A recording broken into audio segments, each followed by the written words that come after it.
Stay till the end to uncover the shocking mystery of Lord Lucan's disappearance. The 1974 disappearance of Richard John Bingham, 7th Earl of Lucan, after allegedly murdering the family nanny, remains one of Britain's most notorious unsolved cases. Born in 1934, Bingham inherited the title of Lord Lucan at age 30 after the death of his father. He certainly had a taste for the extravagant. In his spare time, Lucan raced powerboats, cruised about in an Aston Martin, and was even considered to play James Bond in the film adaptations of Ian Fleming's spy novels. Just 10 years later, however, Lord Lucan's found himself in a downward spiral of hard drinking, lavish spending, and enormous gambling debts. He was also locked in a bitter custody battle with his estranged wife Veronica, Lady Lucan. Despite his enormous privilege and family wealth, he was losing his grasp. By the end of 1974, he would be gone. On the night of November 7, 1974, an intruder entered the Lucans' London home at 46 Lower Belgrave Street. Sandra Rivet, the Lucan family nanny, was there at the time. She was beaten to death with a length of metal pipe wrapped in surgical tape. Lady Lucan was also attacked, but managed to fight off the assailant. After escaping the attack, she staggered to a nearby pub for help. Lady Lucan soon identified her estranged husband as the intruder. November 7th was a Thursday, Sandra Rivet's usual day off. It is suggested that Lord Lucan did not expect Sandra to be home, and so mistook the nanny for his wife, killing her before realizing his mistake. While the Lucans were separated, Veronica had indeed told one of the family nannies that Lucan had assaulted her more than once. She claimed to fear for her life. It would seem that her fears were justified. By the time police arrived to survey the scene, Lucan was nowhere to be found. The last confirmed sighting of him was leaving the home of friend Susan Maxwell Scott in the early hours of November 8, having visited her and posted 2 letters to other friends. His car was later found near New Haven, not far from Maxwell Scott's home. It contained a number of bloodstains and a length of metal pipe wrapped in surgical tape, very similar to the murder weapon that had been left behind at the scene of the crime. The letters Lucan sent were handed over to the police by their recipients. One of those letters was spotted with blood. Additional bloodstains on the murder weapon recovered at 46 Lower Belgrave Street were forensically matched to Sandra Rivet and Lady Lucan. An arrest warrant was issued and Interpol notified. An international manhunt commenced. Lucan's aristocratic friends and acquaintances were questioned.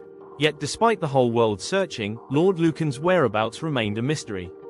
In June 1975, a coroner's inquest returned a verdict of willful murder, specifically naming Lucan as the killer. It was the first time since 1760 that an aristocrat had been named by a coroner's inquest. Lucan's charge was also the last time a coroner's inquest ever named a suspect as a murderer without or before a trial. Speculation swirled. Had Lucan used his connections to start a new life in a distant country? Or did he committed suicide in an act of desperation? Many suggested that Lucan's aristocratic friends helped him flee England and evade the international dragnet at his heels. Yet another theory suggested that Lord Lucan's connections assisted in his escape, then discreetly had him murdered.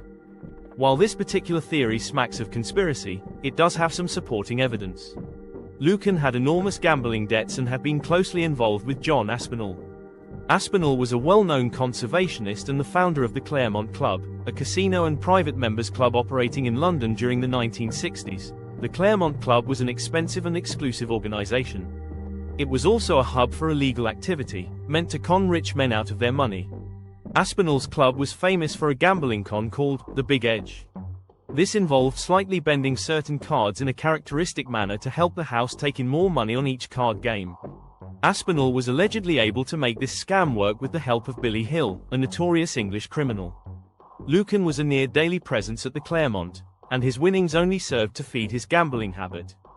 He played to pay debts and keep his place at the table, not walk away with any profit. As a constant player, close to Aspinall, Lucan would almost certainly have known about the skimming, the cheating, and how the Big Edge was run. It is possible, therefore, that Lucan knew too much about the con. In asking Aspinall and his associates for help after the murder, Lucan may very well have fallen into the hands of people who wanted him silenced permanently. One strain of the execution theory points to Aspinall's wildlife park as the site of Lucan's murder. Afterward, his body was allegedly fed to Aspinall's tigers. It is also possible that Lucan's aristocratic connections helped him evade capture, and afterward closed ranks to protect both him and themselves. Lucan could then have taken his own life rather than subject his family, and himself, to the frenzy that surrounded his case. With the coroner's jury having already branded him a murderer, a trial jury would almost certainly have agreed. Many police officers and former friends believe he took his own life, with or without help from others. In a recent interview, Lady Lucan agreed with this take, saying that it would have been a brave and noble thing to do. Whatever the truth, there have been numerous reported sightings and endless theories as to what happened to Lucky Lord Lucan. His family protest his innocence even today, believing he fled to avoid being wrongly convicted after having already been presumed guilty. Like Jack the Ripper, Lucan's case has lingered in the public's minds long after the event. Sandra Rivett's murder remains officially unsolved. According to police practice, it's likely to remain so without a conviction. With Lucan himself either long lost or long dead, it's likely that, as long as the case remains unsolved, there will be no shortage of theories and speculation about what really happened on November 7, 1974. Don't forget to like and subscribe.